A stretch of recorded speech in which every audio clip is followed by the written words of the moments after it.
Olá, boa noite. Em nova pesquisa Ibope, o candidato Jair Bolsonaro amplia a vantagem para o segundo colocado, Fernando Haddad.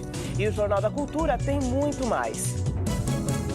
Juiz Sérgio Moro libera parte de delação premiada de Antônio Palocci, que fala em gastos bilionários em campanhas do PT. Centro de monitoramento, inaugurado em Brasília, vai combater possíveis fraudes nas eleições. Passa de 800 o número de mortos no tsunami da Indonésia. Empresas dão aula de política aos funcionários para melhorar a qualidade dos debates. Por causa dessa aula de educação política, eu vou votar consciente.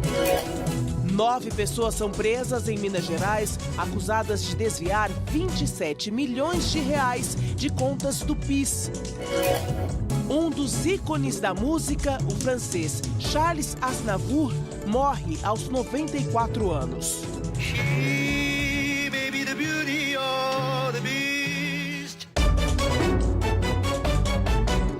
Participam da bancada o cientista político José Álvaro Moisés e o advogado e ex-deputado federal Ayrton Soares.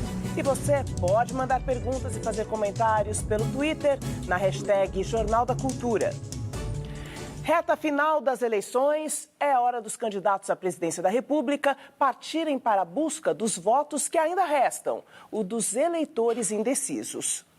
Jair Bolsonaro, do PSL, apesar de ter recebido alta, ainda não tem compromissos de campanha por recomendação médica. Ciro Gomes, do PDT, fez caminhada por Suzano, na Grande São Paulo.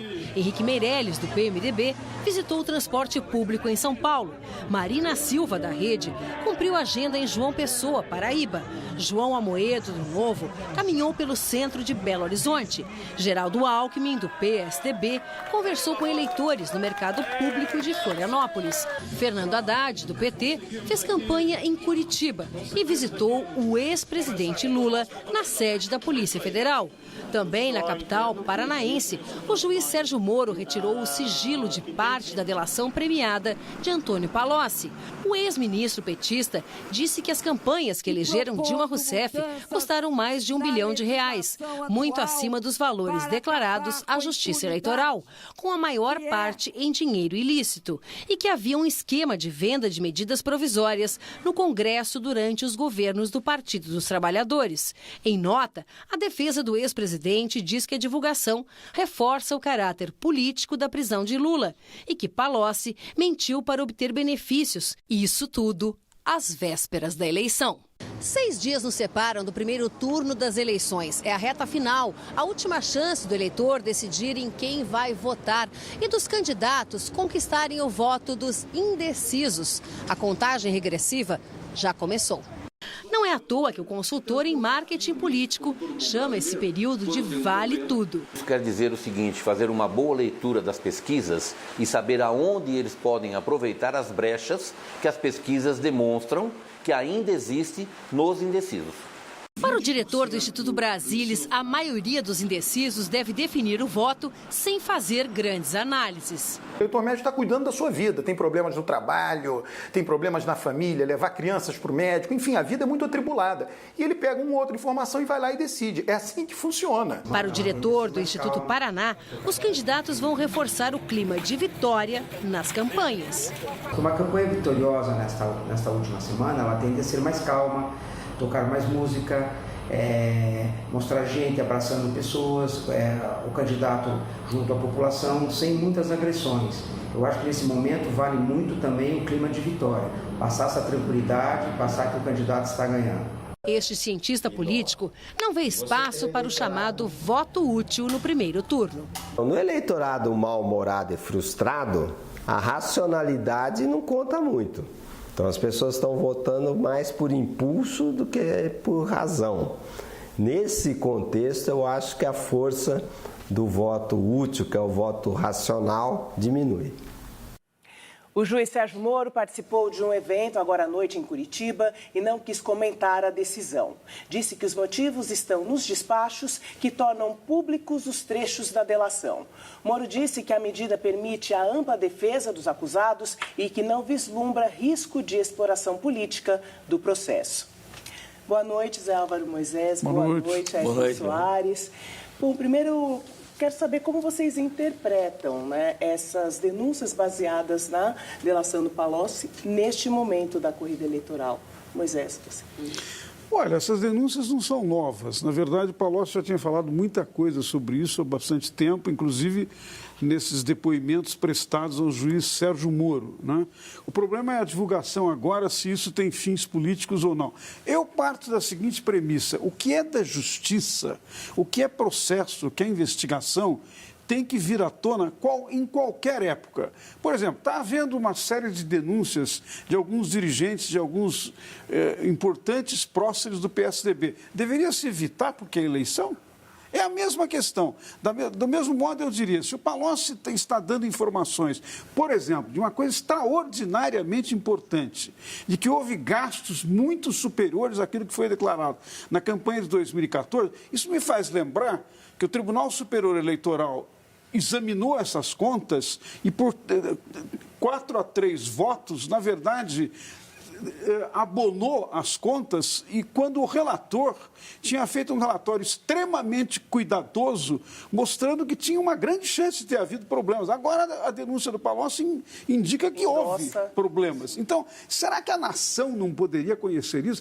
Eu vou até mais longe, Joyce.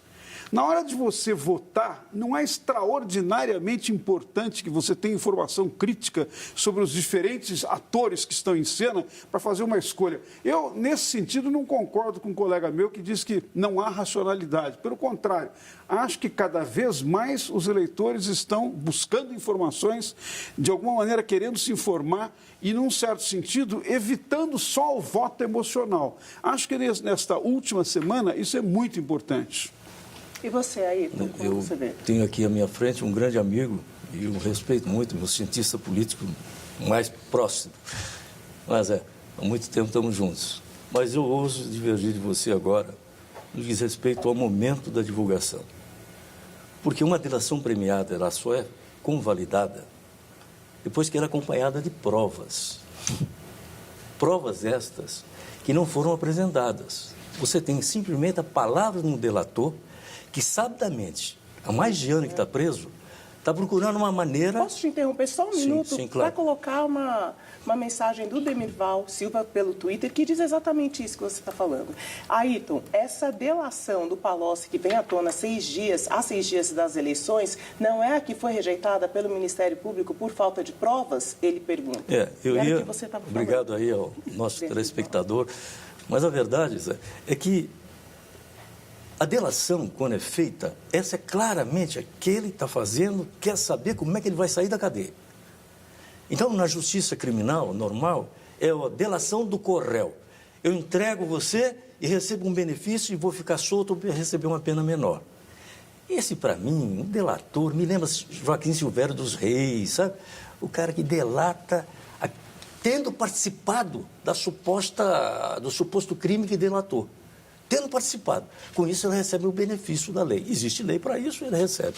Então, se essa delação viesse acompanhada de provas, e por que elas não foram até agora reveladas?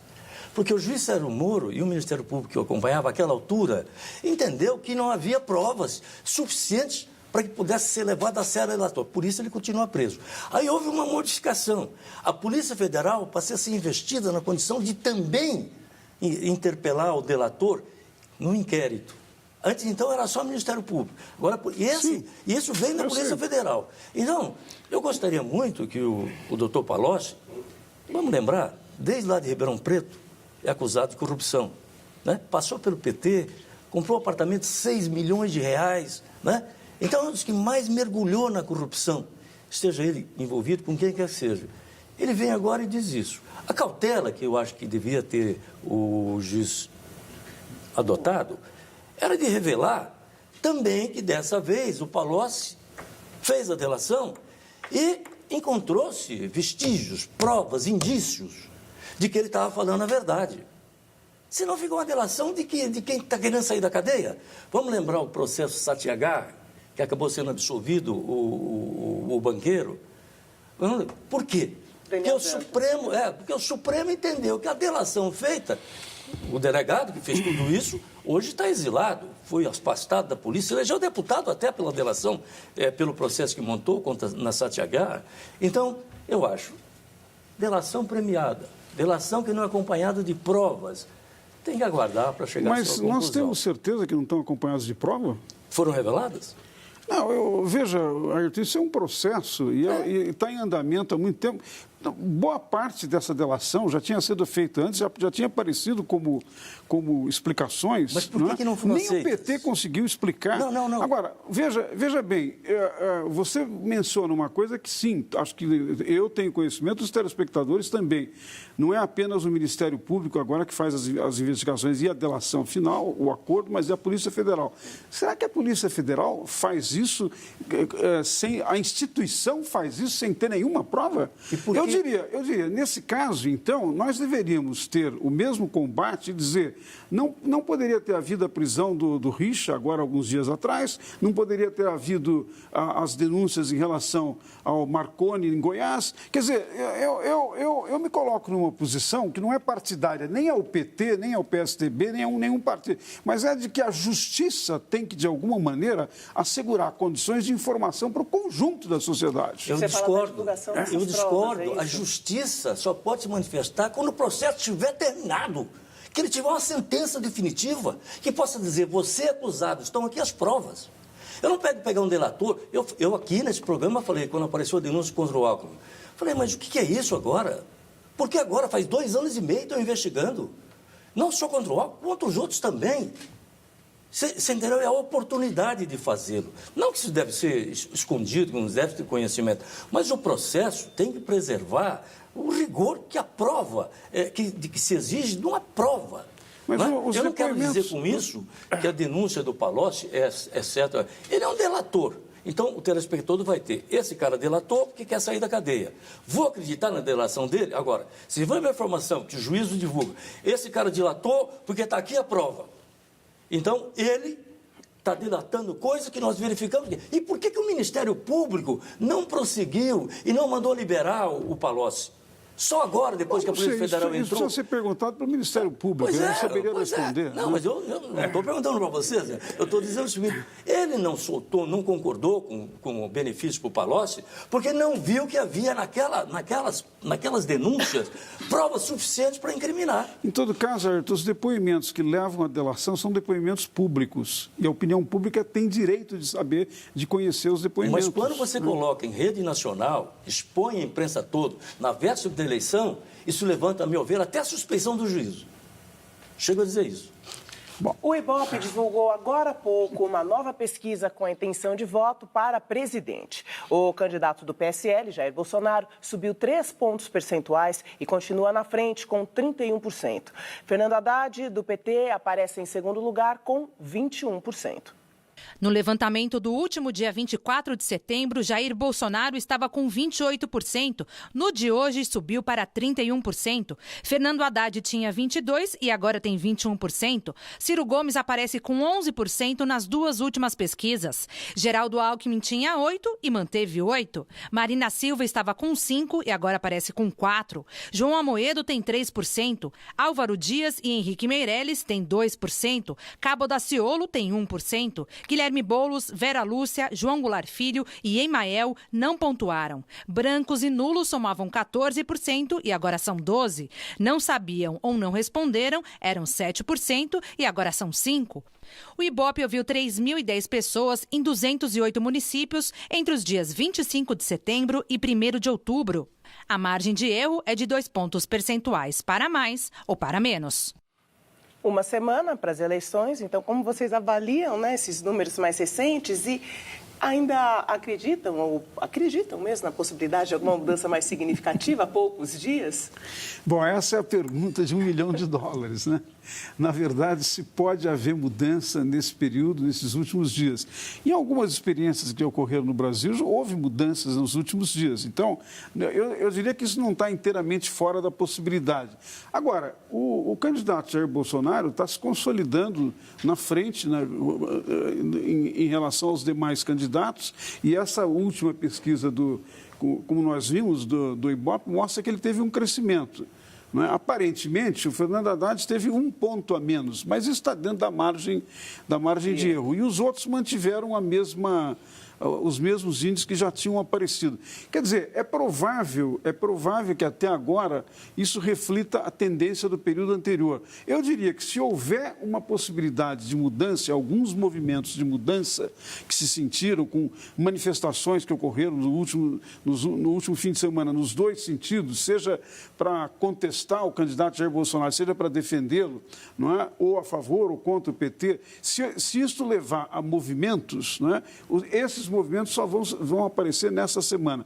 Difícil dizer, portanto, difícil fazer qualquer previsão sobre isso.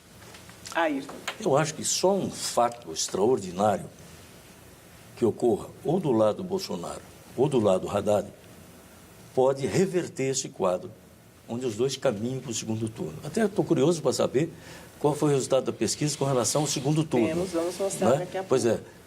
Eu só estou curioso, né? Mas a verdade é que é mais um instituto respeitado, Datafolha, esse Ibope, são as maiores instituições de pesquisa que nós temos no país. Então, a tendência é essa. Eu acho, telespectador, que só muda isso se acontecer um fato grave na campanha do Haddad ou um fato grave na campanha do Bolsonaro. Agora, contra o Bolsonaro, já a manifestação das mulheres, a revista Veja publicando documento até sigiloso, né, confidencial, da separação dele com a ex-mulher, onde a mulher, na separação, o acusa de uma série de coisas. Esse é um chumbo grosso que ele já foi submetido. Não sei se essa pesquisa foi feita antes da divulgação da revista Veja e antes das manifestações das mulheres, para sentir o impacto disso. Mas acho que dificilmente esta raia vai ser alterada. E com a proximidade das eleições, empresas estão oferecendo aulas de política para os funcionários. A ideia dos cursos, que não são obrigatórios, é ajudar na formação da cidadania e do pensamento crítico. A Aline nasceu em 1985, quando começava a transição da ditadura militar para a abertura democrática. Na época, milhões de brasileiros lutavam pelo direito de votar para presidente. Direto às ruas do São Paulo! Mas só depois de fazer um curso sobre política na empresa onde trabalha, que a analista de sistemas entendeu a importância da eleição. E esse ano, pela primeira vez, justamente por causa dessa aula de educação política, eu vou votar consciente. Desde maio, a empresa de laticínios oferece aos 1.500 funcionários aulas sobre democracia, o funcionamento do Estado e o processo eleitoral. Os países vêm organizando toda a atividade política dentro das suas fronteiras. É importante que a gente primeiro abra para reflexão, para entender que os políticos são um produto daquilo que é a sociedade e que a política não se resume ao que eles fazem, mas que nós, no dia a dia, fazemos política. Iniciativas como essa são importantes não apenas para o processo eleitoral. Elas também podem fazer diferença quando os funcionários passarem por essa porta, para que, quando estiverem, por exemplo, no ambiente de trabalho, ou mesmo na rua, se tornem cidadãos mais conscientes. E nós acreditamos justamente no conteúdo que a gente está passando para esclarecer, né, cada um dos nossos colaboradores e com esclarecimento que ele leve isso para a família também, né? Mas a escolha, né, é dele.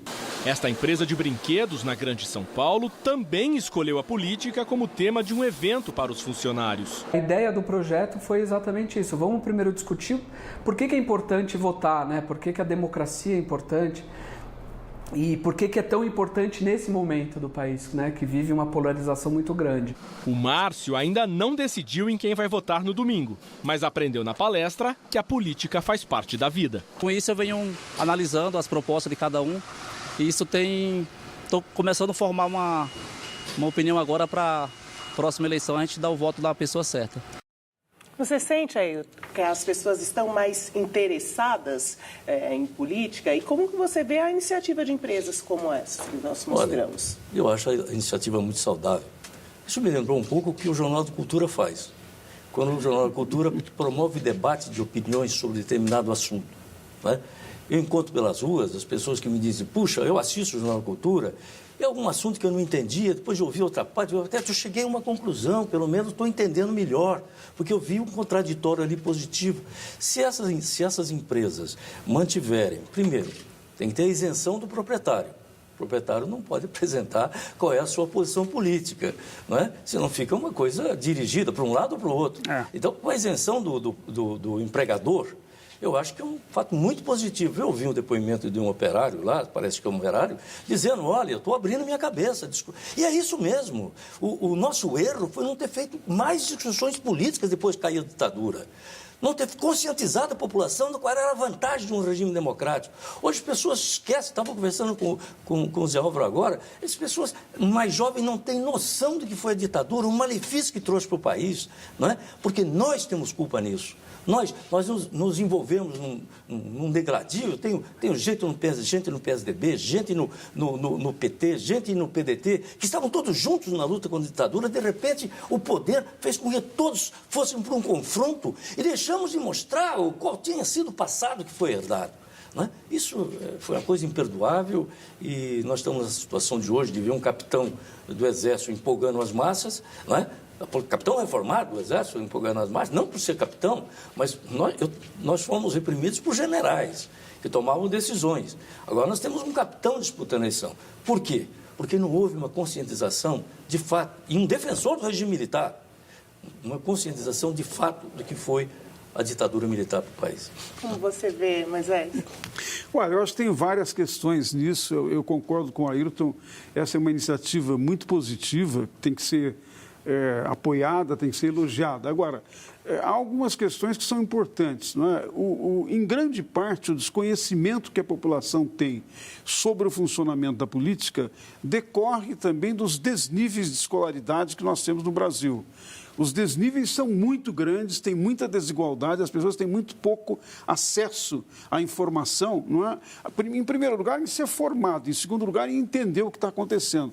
Agora, um segundo aspecto importante é que esses cursos, e o que o Ayrton dizia agora, chama atenção para o seguinte: nós precisamos, na educação brasileira, incorporar a dimensão da política, da educação cívica, como um elemento fundamental de educação. Você veja que há uma enorme contradição no Brasil no seguinte: a Constituição de 88 e todo o regime pede que os meninos e as meninas votem a partir dos 16 anos.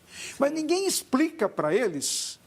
Não tem durante o curso médio que eles fazem, uma explicação de qual é a função do legislativo, do executivo, do judiciário, qual a relação que essas instituições têm com os direitos que supostamente os meninos e as meninas têm, que são apresentados. Então, não há uma conexão. Zé, só para concluir e o valor isso, do voto, né? Deles. E o valor do voto. Essa educação política não pode ser uma coisa que ocorre só no momento da eleição ou eventualmente feita pelas empresas que devem ser elogiadas por isso. Isso tem que ser uma coisa permanente. Na educação da sociedade, nós precisamos incluir essa dimensão de como funciona a democracia. Se nós queremos que a democracia seja preservada e garantida, nós precisamos explicar, inclusive para as pessoas saberem, por exemplo, que não faz sentido você regredir, voltar para trás numa experiência como foi a da ditadura, em que decisões são tomadas com aquele modo sem participação. Isso as pessoas só compreendem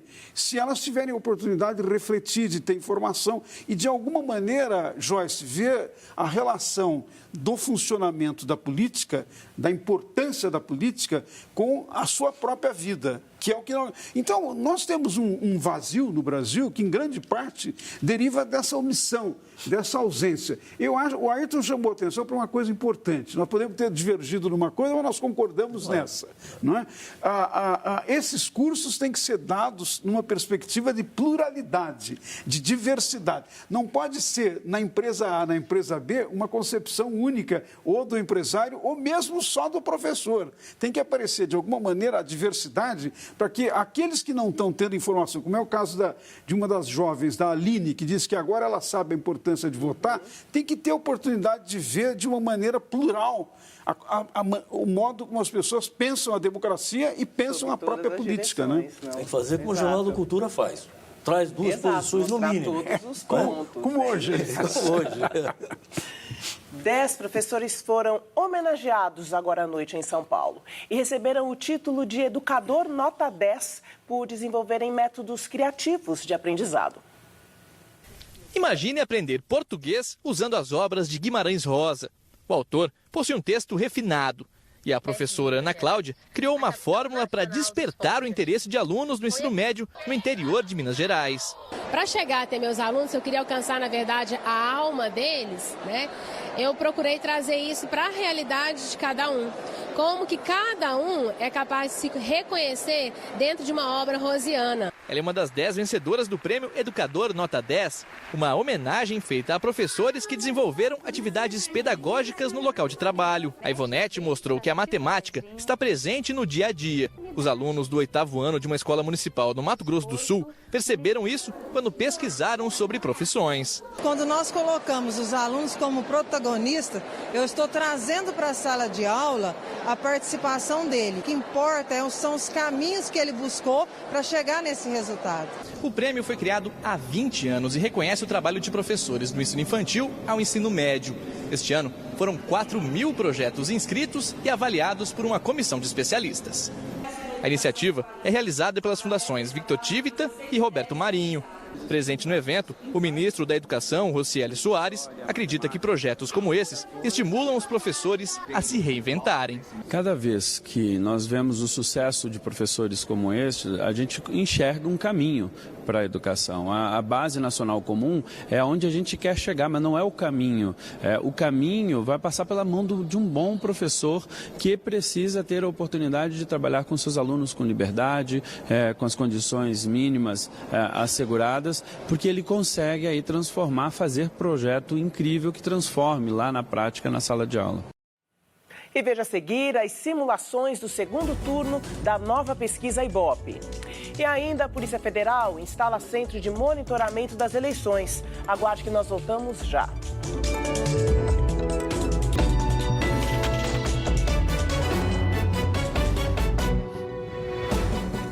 O Centro da Polícia Federal para combater crimes eleitorais começa a funcionar em Brasília. O objetivo é apoiar as ações da Justiça Eleitoral durante as semanas do primeiro e do segundo turno. O Centro de Controle das Eleições foi instalado hoje em Brasília e vai funcionar até a próxima segunda-feira. Também existe a previsão de funcionamento durante a semana do segundo turno.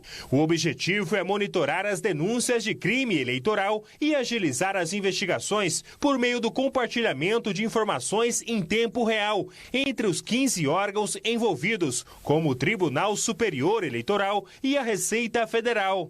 Entre os focos do novo centro estão a proteção dos candidatos, o combate às notícias falsas, a possível atuação de organizações criminosas, transporte ilegal de eleitores, a compra de votos e a boca de urna no dia da eleição. É a primeira vez que nós criamos um centro onde se congregam as forças que vão realizar a proteção e a viabilização das eleições de 2018. Durante o lançamento, o ministro da Segurança Pública, Raul Jungmann, reafirmou a segurança das urnas eletrônicas e disse que nunca foi identificada qualquer possibilidade de fraude. As urnas eletrônicas do Brasil, elas têm um desenvolvimento tecnológico que já foi testado em diversas eleições e nunca foram identificados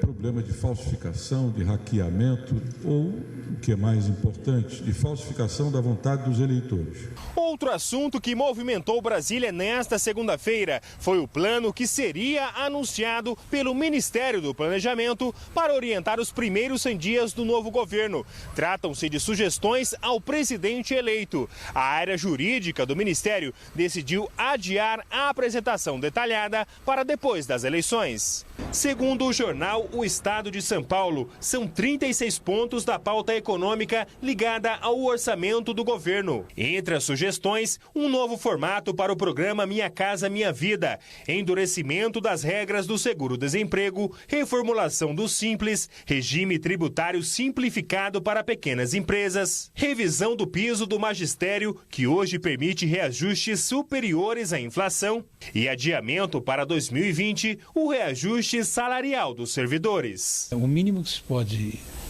supor é que o novo governo venha com a legitimidade conferida pelas urnas e que possa tomar já no início do mandato algumas providências, a tomar algumas medidas que estimulem a retomada do crescimento da economia.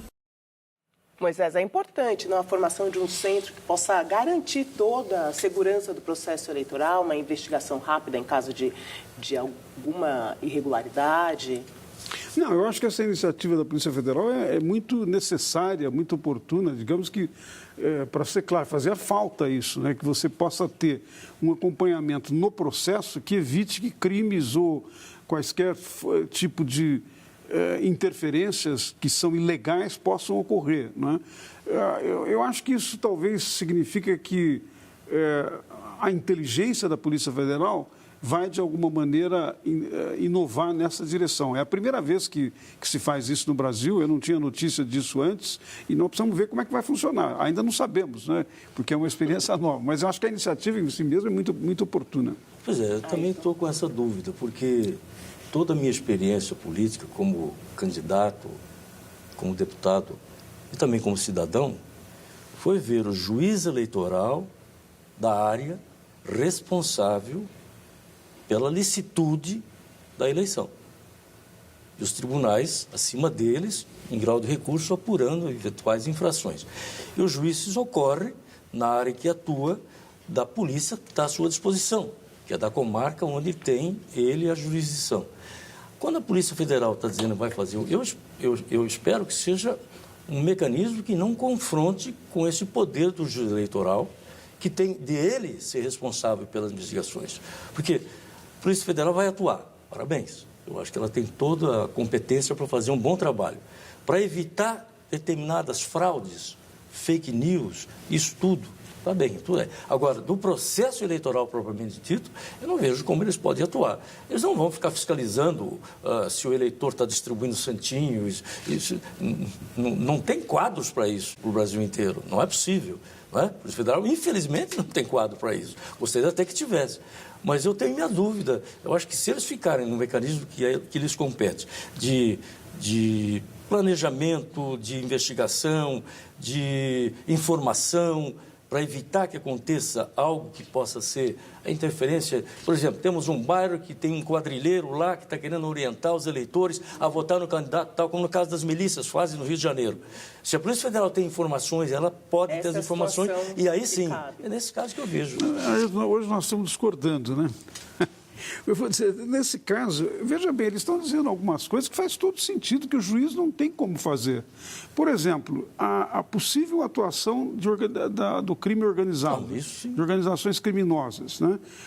Transporte ilegal ou, eventualmente, compra de votos. Mas tem que levar o juiz eleitoral. Não, mas não está dito que não vai levar. Pois é, mas não está dito que vai também. Não, é um monitoramento, é um centro de monitoramento para, digamos assim, aumentar o grau de segurança da realização das eleições, que eu acho que, desse ponto de vista, não colide com o que você está dizendo. Não. Permanece a autoridade do juiz, digamos assim, na medida em que tem o conhecimento da informação. Mas alguma autoridade policial precisa produzir a informação. Sim, mas é o juiz que é o responsável, isso que eu quis dizer.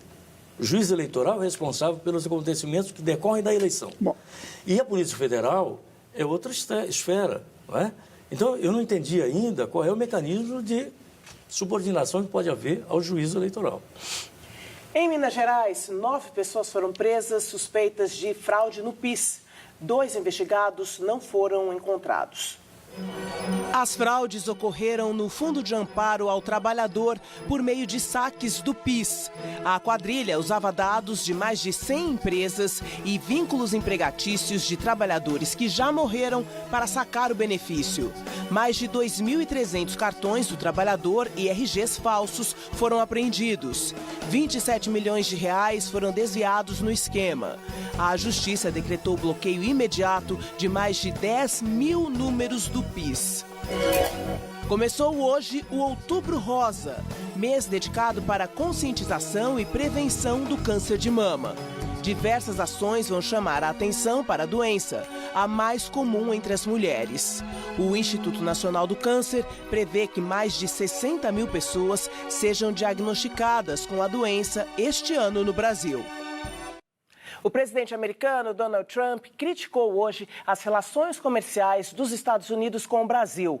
Ele sugeriu que o nosso país trata as companhias americanas injustamente ao cobrar delas o que querem. O Palácio do Planalto não comentou a declaração de Trump. O secretário de Comércio Exterior do Ministério da Indústria, Abrão Neto, disse que os americanos registraram um superávit comercial de 90 bilhões de dólares com o Brasil nos últimos 10 anos. Em 2017, o Brasil teve um superávit de 2 bilhões de dólares com os Estados Unidos, o primeiro resultado positivo desde 2008. No levantamento de hoje, o Ibope também mediu o índice de rejeição dos candidatos à presidência. E nós vamos ver os números agora. O índice de rejeição de Jair Bolsonaro passou de 46% para 44%. Haddad tinha 30%, agora tem 38%. Marina Silva manteve 25%. Geraldo Alckmin tinha 20% e passou para 19%. Ciro Gomes tinha 18% e manteve 18%. Henrique Meirelles, Cabo Daciolo, José Maria Emael e Guilherme Boulos têm 10% de rejeição. Vera Lúcia e Álvaro Dias têm 9% de rejeição. João Amoedo tem 8%. João Goulart Filho tem 7%. Nas duas últimas pesquisas, 2% disseram que votariam em qualquer um, 7% não sabiam ou não responderam. Hoje são 6%. O Ibope fez as simulações de 4 cenários no segundo turno, com Jair Bolsonaro, líder da pesquisa. No levantamento de hoje, ele perde em 2 cenários. Vamos ver os números de um possível segundo turno. Na pesquisa de hoje, Haddad e Bolsonaro aparecem empatados com 42%. Brancos e nulos são 14%. Não sabem ou não responderam são 3%. Entre Ciro Gomes e Bolsonaro, o candidato do PDT aparece com 45% e Bolsonaro 39%. Brancos e nulos somam 13%. 3% não sabem ou não responderam. Contra Geraldo Alckmin, o tucano tem 42%, contra 39% de Bolsonaro. Brancos e nulos são 17% e 3% não sabem ou não responderam. Contra Marina Silva, Bolsonaro aparece com 43% e a candidata da Rede com 38%. Brancos e nulos são 17% e não sabem ou não responderam são 2%. Moisés, os números de rejeição dos candidatos adiantam a dificuldade que eles vão enfrentar, não só no segundo turno, mas o próximo governo enfrentará? Não, em parte sim. É claro que, em primeiro lugar, a coisa mais importante é saber o efeito que tem sobre as eleições. E a rejeição é realmente muito importante. Veja que no caso do candidato Jair Bolsonaro, de certa maneira também do Fernando Haddad, os índices de rejeição ainda são muito altos. Isso significa problemas para o segundo turno, que, aliás, aparece nas projeções do segundo turno. Veja que tem um resultado interessante nessa pesquisa, né? Porque os dois candidatos que, de alguma maneira, suplantam o Jair Bolsonaro no segundo turno são os dois candidatos que não estão, digamos, na pesquisa estimulada, não aparece nas duas posições principais, porque são o candidato Ciro Gomes e o ex-governador Geraldo Alckmin, né? Os dois vencem, segundo a pesquisa, no segundo turno do Jair Bolsonaro. E o Fernando Haddad empata. É um resultado interessante, porque, de certa maneira, tem um elemento quase contraditório com os levantamentos que dizem que esses dois candidatos estão em terceiro, quarto ou quinto lugar, né? Agora, a rejeição, sim, ela é um indicador, porque veja que esses índices de rejeição estão se mantendo. Eles não são novos, eles não estão oscilando muito, não é? Eles estão sempre em torno de 44%, 45%, 46% no caso do Jair Bolsonaro. E um número semelhante, embora abaixo, no caso do Fernando Haddad. Então, isso significa que é um segmento do eleitorado que não pretende votar em nenhuma hipótese nesses candidatos, não é? Aí.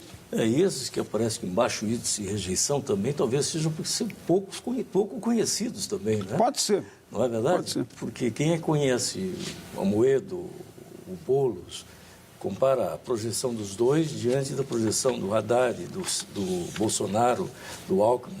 Então, são fatos curiosos. Agora, estão me dizendo que o segundo turno é uma outra eleição, né? Nós temos algumas experiências aí no passado já de segundo turno. Mas esses índices voltam para confirmar de que está muito difícil haver uma mudança nesse ranking aí entre quem vai para o segundo turno ou não. Porque a diferença é muito grande entre o que tem Bolsonaro e o que tem Haddad, do que tem o Alckmin, do que tem o Ciro, não é? São muitos... Para chegar a fazer uma diferença para ver uma modificação nesse quadro. Eu até gostaria que houvesse. Gostaria que houvesse, pudesse ensejar ao eleitor a expectativa de ter um outro concorrente que não fosse com parâmetros tão diferenciados que levasse quase que a um plebiscito. A escolha ficaria, a meu ver, mais democrática. Mas esse que os fatos estão determinando, vamos acompanhar.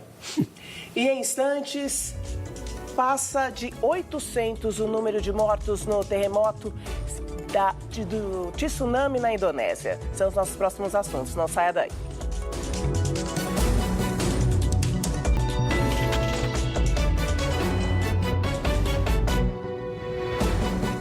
Um cientista americano e um japonês ganharam hoje o Prêmio Nobel de Medicina. Eles desenvolveram pesquisas que usam o sistema imunológico para combater o câncer. Os vencedores são James Ellison, de 70 anos, chefe do setor de imunologia do Centro de Pesquisa da Universidade do Texas, e Tatsuko Honjo, de 76 anos, professor da Universidade de Kyoto. Eles concluíram que é possível ensinar o sistema imunológico a combater o câncer por meio da desinibição dos glóbulos brancos. Na Indonésia, subiu para 844 o número de mortos no tsunami nas ilhas de Palu e Donggala. Os corpos começaram a ser enterrados numa vala comum. 3 dias depois da tragédia, equipes de resgate ainda tentam encontrar sobreviventes, como essa mulher, que ficou presa nos escombros do prédio onde mora. 60 mil pessoas estão desalojadas. O tremor atingiu 7,5 graus na escala Richter. As ondas que invadiram as cidades chegaram a 6 metros. Autoridades informaram que houve uma falha na comunicação do sistema de alerta de tsunamis.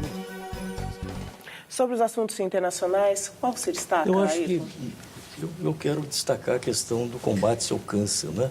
Que parece uma coisa incrível. Um leigo falar sobre que é dentro do nosso corpo que está o remédio para curar o câncer que nos atinge. Né? Exato. São células que vão enfrentando células e que vão derrotando as células cancerígenas e possibilitando a sobrevivência da doença. Eu tenho 2 casos que eu conheço de pacientes que já foram submetidos ao tratamento. Nos Estados Unidos, ao lado da Harvard University, tem um hospital, o Dana Hospital. E depende tudo de uma análise da genética do cidadão para ver compatibilidade e incompatibilidade. Mas esses 2 casos foram de sucesso, câncer de mama e câncer de pele. Esses são os que estão mais cura, que é uma esperança para todo mundo que hoje ainda depende de tratamento para a doença. Essa descoberta dos 2 que venceram o Prêmio Nobel é revolucionária, é sensacional, como diz, porque significa reeducar os glóbulos brancos para fazer esse papel. Agora, veja, eu acho que aqui é uma coisa muito interessante que tem relação com experiências que nós vivemos recentemente no Brasil. É a indicação, é a demonstração de que o apoio à ciência tem efeito na vida prática, tem efeito na vida das pessoas. Nesse caso, na saúde, em outros casos, diz respeito ao desenvolvimento. Não é? Houve um momento aqui no Brasil que a Sociedade Brasileira para o Progresso da Ciência e os cientistas ficaram muito preocupados com a perda de recursos para a área da ciência e tecnologia no Brasil. Eu acho que é preciso fazer essa relação, porque sem nós termos o apoio adequado, devido, não há como você ter vencedores do Prêmio Nobel. O Brasil ainda não tem um prêmio Nobel. E nós temos, no entanto, um enorme mérito na ciência brasileira, nas universidades, não é? E eu acho que essa ligação é importante ter em mente. Os recursos estão congelados pela PEC 55. Não pode ser superior à inflação. É com a pé. Só uma última coisa, Joyce, que é o seguinte, a coisa do tsunami, não é? Eu não tenho suficiente informação, mas me fez lembrar do aquecimento global. Nós estamos tendo uma série de eventos dessa natureza, com vítimas, etc. E eu penso que talvez nós precisaríamos investigar se isso não tem relação com o aquecimento global. Domingo que vem tem o De Olho no Voto com a cobertura das eleições 2018. Ao vivo, a partir das 7 da manhã, aqui na Cultura. A partir das 7 da manhã do próximo domingo, 7 de outubro, as equipes de reportagem da TV Cultura e das emissoras parceiras em todo o país estarão nas ruas para a ampla cobertura desse dia histórico de votação. Serão boletins de 1 em 1 hora mostrando detalhes da votação para presidente da República, governadores, senadores, deputados federais, estaduais e distritais. E a partir das 5 da tarde, começa o De Olho no Voto, no estúdio do jornalismo da TV Cultura. Analisaremos os resultados das urnas. Joyce Ribeiro e Aldo Quiroga vão debater o resultado das urnas com convidados especiais, cientistas políticos e representantes dos partidos políticos. Serão 4 mesas de debates, com troca de participantes a cada 1 hora. Teremos apuração dos votos online com os dados da Justiça Eleitoral. Não perca no domingo, a partir das 7 da manhã, Eleições 2018, aqui na Cultura.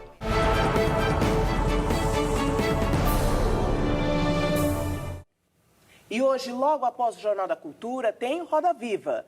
O debate é com os candidatos à vice-presidência da República. Foram convidados os 5 candidatos a vice das chapas com melhor desempenho nas pesquisas de intenção de votos. 3 aceitaram. Ana Amélia, vice de Geraldo Alckmin, Cátia Abreu, vice de Ciro Gomes e Eduardo Jorge, vice de Marina Silva. O programa terá ainda a participação da jornalista Clarissa Oliveira, da Agência Estado. O Roda Viva é comandado por Ricardo Lessa. E veja daqui a pouco. Morre aos 94 anos o cantor e compositor francês Charles Aznavour. Nós voltamos já.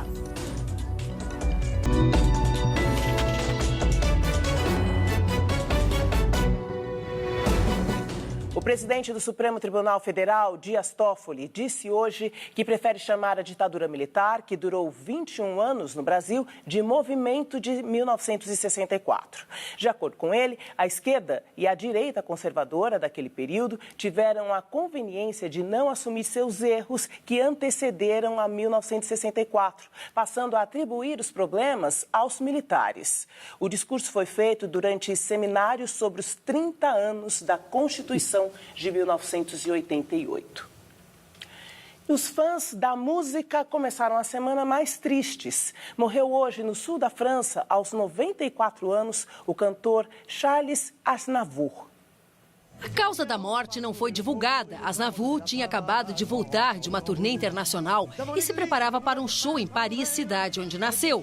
Descoberto por Edith Piaf, construiu uma carreira de muitos sucessos em mais de 70 anos, como La Bohème, que ele chegou a gravar com o grupo brasileiro Trio Esperança. La Bohème, ça voulait dire. Venha de onde vier. Aqui no Brasil perdemos uma das grandes divas da música. Ângela Maria, uma das rainhas do rádio, morreu de infecção generalizada aos 89 anos.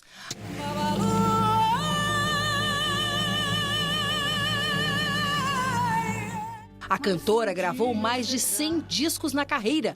O corpo foi enterrado em São Paulo, ao lado de um dos grandes amigos, Calbi Peixoto.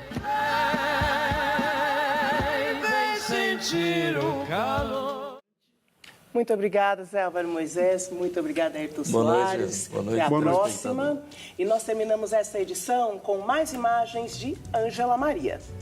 E você, inscreva-se no nosso canal no YouTube para ser notificado sobre tudo que acontece no jornalismo da cultura. Anote aí, youtube.com/jornalismo TV Cultura. Muito obrigada pela sua companhia e até amanhã. Na boca senti de novo o gosto de você, o doce do seu perfume apaixonado, o sal do pranto que vinha sem dizer porquê, o teu gosto no meu rosto, a tua mão na minha mão, adeus do luar de agosto sem explicação. Desgosto